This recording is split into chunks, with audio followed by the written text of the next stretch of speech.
ayat 10 sampai dengan ayat yang ke-12.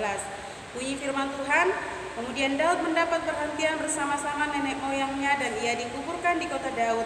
Dan Daud memerintah orang Israel selama 40 tahun. Di Hebron ia memerintah 7 tahun dan di Yerusalem ia memerintah 33 tahun. Salomo duduk di atas takhta Daud ayahnya dan kerajaan sangat kokoh. Nah, tema firman Tuhan kita pada pagi hari ini akan beri tema nasihat. Nah, pasti di rumah kalau sudah malam, kalau kita sudah mau beristirahat, pasti di rumah adik-adik berkumpul bersama keluarga, doa bersama. Di situ pasti kedua orang tua adik-adik memberi nasihat kepada adik-adik, memberi yang terbaik buat adik-adik. Begitupun juga dalam kehidupan Raja Salomo.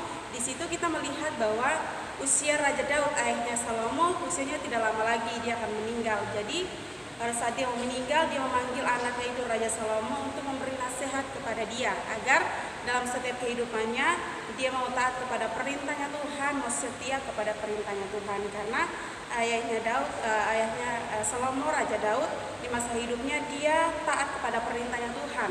Dia melakukan dan setia kepada perintahnya Tuhan dalam setiap kehidupannya Raja Daud. Jadi usia Raja Daud semakin tua, suatu hari tiba-tiba Raja Daud memanggil Salomo anaknya dan memberi nasihat. Di situ kita melihat bahwa nasihat itu sangat penting bagi setiap kehidupan kita. Jadi ketika adik-adik berada di rumah atau di sekolah, ketika orang tua adik-adik atau guru-guru memberi nasihat kepada adik-adik, jangan pernah mengabaikan hal itu. Karena ketika orang lain memberi nasihat kepada kita, itu mereka sangat sayang dan peduli kepada kita. Jadi kita mau merespon nasihat itu dalam setiap kehidupan kita, dan kita mau memiliki nasihat itu dalam setiap kehidupan kita.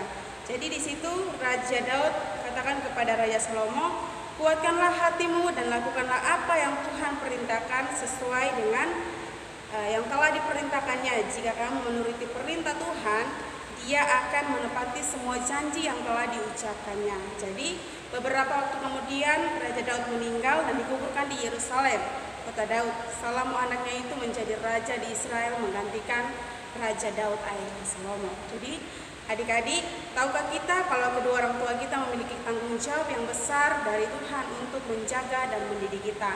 Jadi ketika kita sudah salah arah, kita sudah salah jalan, di situ pasti kedua orang tua kita pasti menasihati kita untuk mengarahkan kita ke arah yang baik dan benar. Jadi ketika orang tua atau guru-guru adik-adik memberi nasihat kepada adik-adik, penerimalah dengan sukacita, dengan baik.